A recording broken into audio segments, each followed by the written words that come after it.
বন্ধুরা, অনুপ স্কুলিং পয়েন্টে স্বাগত। আজকে যেই সমাধানটি আমি করব সেটা একটু অন্যরকম। তাহলে দেখে নেওয়া যাক। X by x plus one plus x plus one by x is equal to 2/1/6। তো এখানে প্রথমেই দেখো x by x plus one, এখানে আছে তার উল্টোটা x plus one by x. এইরকম সমাধান থাকলে তোমাদের কি করতে হবে?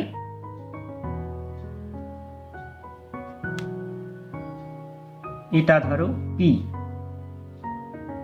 প্লাস এটা ধর উল্টোটা অর্থাৎ 1/p ইজ ইকুয়াল টু 2/1/6।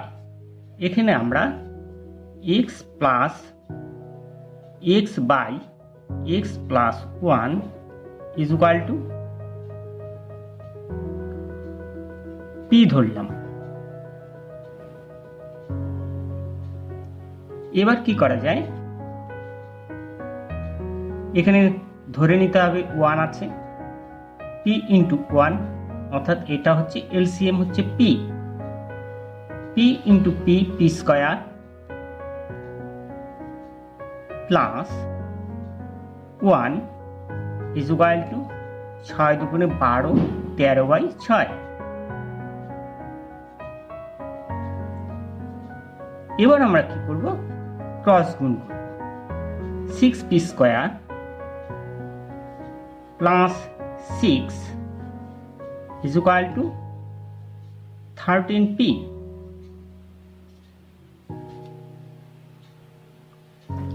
এবার আমাদের কি করতে হবে?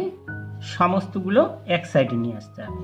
6p স্কয়ার এটা এদিকে আসলে minus 13p plus 6 is equal two 0। এবার কি করবে? মিডিল টার্ম 6 আর 6, এটা হচ্ছে 6 এর উৎপাদক হচ্ছে 2 ইন্টু 3, আবার এই 6 এর উৎপাদক 2 ইন্টু 3। এবার দেখে নাও যে এখানে আসি মাইনাস 13p, তাহলে 3 ইন্টু 3 ইন্টু 2 ইন্টু 2, 3 ইন্টু 3 9 আর 2 ইন্টু 2 4, তাহলে 9 আর হচ্ছে 4 13 পাচ্ছি। তাহলে আমরা কি লিখব? 6p square minus 9p minus 4p plus 6, অর্থাৎ এটাকে আমরা মিডল টার্ম করে নিলাম। এবার দেখো 6p স্কয়ার আর 9p এর মধ্যে থেকে কি কমন যায়? 6 আর 9 এর মধ্যে 3 তো পাচ্ছি, p স্কয়ার আর p এর মধ্যে p পাচ্ছি, অর্থাৎ 3p আমাদের কমন যাচ্ছে। থাকলো কি 3 দুগুণে 6 আর একটা p, এখানে পাচ্ছি p চলে গেল, 3 3 9। এবার এই দুটোর মধ্যে কি কমন যাচ্ছে? কমন যাচ্ছে 2, তাহলে পাচ্ছি আমরা 2p আর মাইনাস 3 দুগুণে 6 3 ইজ ইকুয়াল টু 0। এবার দেখো এর মধ্যে থেকে কি কমন যাচ্ছে? কমন যাচ্ছে 2p মাইনাস 3 আর রয়ে গেল 3p minus 2 is equal two 0।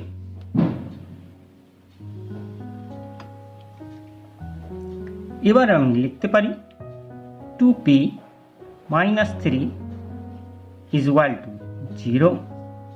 আবার লিখতে পারি 3p minus 2 is equal two 0। এখান থেকে আমরা পাচ্ছি 2p, 3টা অপর সাইডে চলে গেলে প্লাস হয়ে যাবে, তাহলে প্লাস 3, মানে কোনো সিম্বল লিখলাম না। এবার p is equal to 3/2।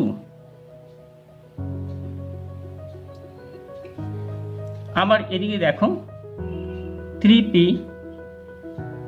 2টা ওই সাইড চলে প্লাস হয়ে যাবে 2, অর্থাৎ p is equal to হচ্ছে 2/3। এবার আমরা p এর মানটা লিখি।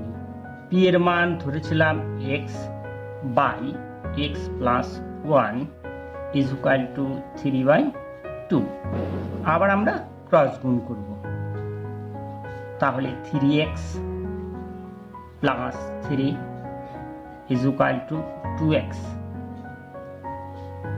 এবার x যুক্ত পদগুলিকে একদিকে নিয়ে আসি, 3x মাইনাস 2x, আর 3টা ওদিকে গেলে -3।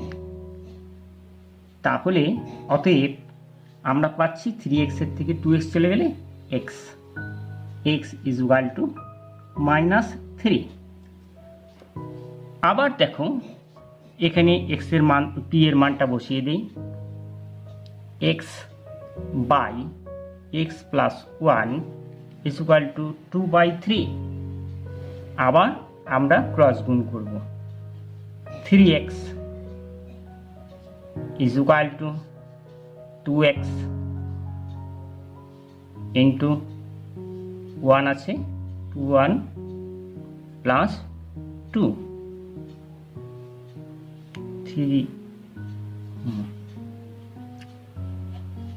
3x, এটা 2x মাইনাস হয়ে গেল, is equal to রইল 2। অতএব আমরা লিখতে পারি x is equal to 2। তাহলে আমাদের সমাধান হয়ে গেল, x is equal to -3 অথবা 2 প্লাস 2। বন্ধুরা,